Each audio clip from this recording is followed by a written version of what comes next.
Hello' sir বাইদেউসকল, আপোনালোকৰ কাৰণে CTET অসমীয়া লেংগুৱেজ 1ৰ প্ৰথমটো চেপ্টাৰ লৈ আহিছোঁ। আজি প্ৰথমটো চেপ্টাৰ ডিছকাছ কৰিম।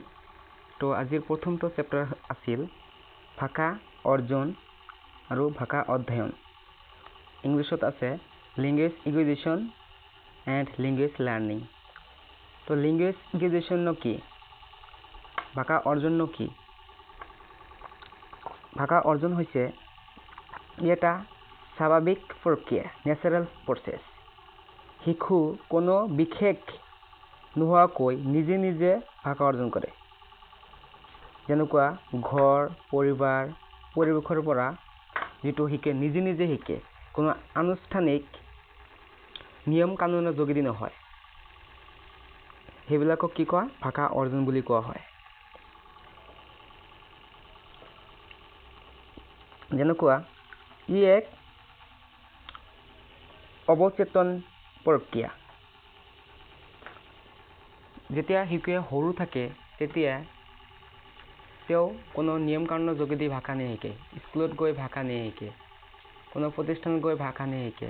তেওঁ ঘৰতে নিজৰ পৰিয়ালৰ পৰা, ফেমিলিৰ পৰা, মাক দেউতাৰ পৰা, পৰিৱেশৰ পৰা ভাষা শিকে। সেইটো হৈছে ভাষা অৰ্জন। ইয়াত আৰু কৈছে ইয়াত ভুল কৰা, দেখা, অনুকৰণ মানে কপি কৰা অৱচেতন প্ৰক্ৰিয়াৰে ঘটে। ইয়াত ধাৰাবাহিক, কণ্টিনিউৱাছ আৰু স্বতঃস্ফূৰ্তভাৱে হয়, নিজে নিজে হয়। ইয়াত শিশু নিয়ম নাজানি ভাষা ব্যৱহাৰ কৰিবলৈ শিকে, কোনো নিয়ম নালাগে ইয়াতে। যেনেকুৱা শিশুটি মাতৃৰ সৈতে কথা পাতি ক্ৰমে ধ্বনি গুণি ভাষা শিকে। তো এইটো হৈছে ভাষা অৰ্জন।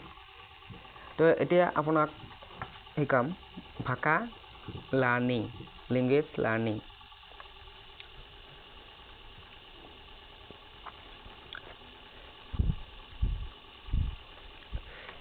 লেংগুৱেজ লাৰ্নিংটো হৈছে এক সচেতন প্ৰক্ৰিয়া। লেংগুৱেজ লাৰ্নিংটো হৈছে এক সচেতন প্ৰক্ৰিয়া, যিটো পৰিকল্পিত ফৰ্মাল প্ৰক্ৰিয়া হয়। ই শিক্ষক বা শিক্ষকৰ দ্বাৰা শিকা হয়। যেনেকুৱা স্কুলত গৈ যিটো ভাষা শিকে সেইটো হৈছে লাৰ্নিং, বা পীৰ বন্ধু বান্ধৱৰ পৰা শিকে এইটো হৈছে ভাষাৰ লাৰ্নিং। যেনেকুৱা ইয়াৰ মূল উৎসবিলাক হৈছে বিদ্যালয়, পাঠ্যক্ৰম, কিতাপৰ পৰা যদি কোনো এটা ভাষা শিকে এইটো হৈছে লাৰ্নিং। যেনেকুৱা আমি আমাৰ মাতৃভাষা অসমীয়া, আমি ইংলিছ শিকি আছোঁ, এইটো আমাৰ হ'ব লাৰ্নিং। ই এক সচেতন কনচিয়াছ ৰূপে ঘটে। যেতিয়া দ্বিতীয় ভাষা শিকে শিশুৱে তেতিয়া এক্টিভ থাকে, মানে শিশুৱে যেতিয়া বুজি পায়, ভাল বেয়া বুজি পায়, ই এক কনচিয়াছ সচেতনভাৱে থাকে। আৰু যেতিয়া ভাষা অৰ্জন কৰে তেতিয়া অৱচেতনভাৱে থাকে। সৰু থাকে, সি বুজি নাপায় যে এইটো পানী, এইটো তেনেকুৱা বস্তু বুজি পায়। কিন্তু ভাষা লাৰ্নিঙত ইয়াত নীতি, নিয়ম, অনুশীলন আৰু সংশোধনৰ দ্বাৰা ঘটে। ইয়াত বহুত ধৰণৰ ভুল হ'ব পাৰে। ইয়াতে বিভিন্ন নিয়মৰ যোগেদি শিকে, বিভিন্ন নীতিৰ যোগেদি শিকে, বিভিন্ন এক্সাৰচাইজ কৰে, অনুশীলন কৰে। ইয়াত কি হয় আৰু বিচ্ছিন্ন, ডিছকণ্টিনিউৱাছ হয়। কেতিয়াবা শিকা বন্ধ হয় আৰু কেতিয়াবা আকৌ চালু হয়। তাৰপিছত ইয়াতে কৈছে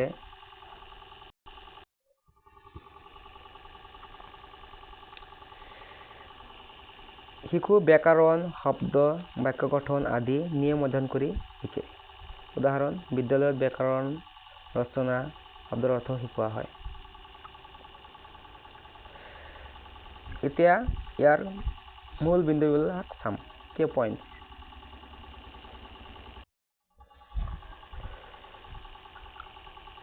ভাষা অৰ্জন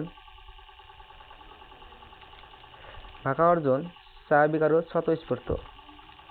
অৰ্জনত ভুল কৰা বা সংশোধন স্বাভাৱিক হ'ব পাৰে। অৰ্জন পৰিৱেশৰ দ্বাৰা প্ৰভাৱিত হয়। অৰ্জন অৱচেতনেৰে ঘটে। অৰ্জন ধাৰাবাহিক আৰু অবিৰতভাৱে চলে। অৰ্জন শিশু নিয়ম নাজানি ভাষা শিকে। আৰু ইয়াৰ ইম্পৰ্টেঞ্চবিলাক কি আমি জানিব লাগিব। দুয়োটা প্ৰক্ৰিয়াই একে অপৰৰ পূৰক, বিপৰীত নহয়, মনত ৰাখিব। প্ৰাথমিক শ্ৰেণীৰ ভাষা অৰ্জনক বৰ গুৰুত্ব দিয়া উচিত। পাঠ্যক্ৰম আৰু শিক্ষা পৰিকল্পনা তৈয়াৰ কৰাৰ সময়ত দুয়োটা প্ৰক্ৰিয়াৰ গুৰুত্ব বিবেচনা কৰিব লাগে। অৰ্থ দি ভাষা শিকাৰ বাবে দুয়োটা প্ৰক্ৰিয়াৰ সঠিকভাৱে ব্যৱহাৰ কৰা উচিত। কনক্লুশ্যন, নিষ্কৰ্ষ, ভাষা অৰ্জন শিশুৰ স্বাভাৱিক ক্ষমতা। ই সচেতন আৰু সুসংগঠিত শিক্ষা প্ৰক্ৰিয়াৰ সহায়ত আৰু উন্নত হয়। সেয়েহে দুয়োটা প্ৰক্ৰিয়াৰ সমন্বয়ে ভাষা শিকা সফল হয়। আজিৰ ভিডিঅ' এইখিনি আছিলে। Thank U.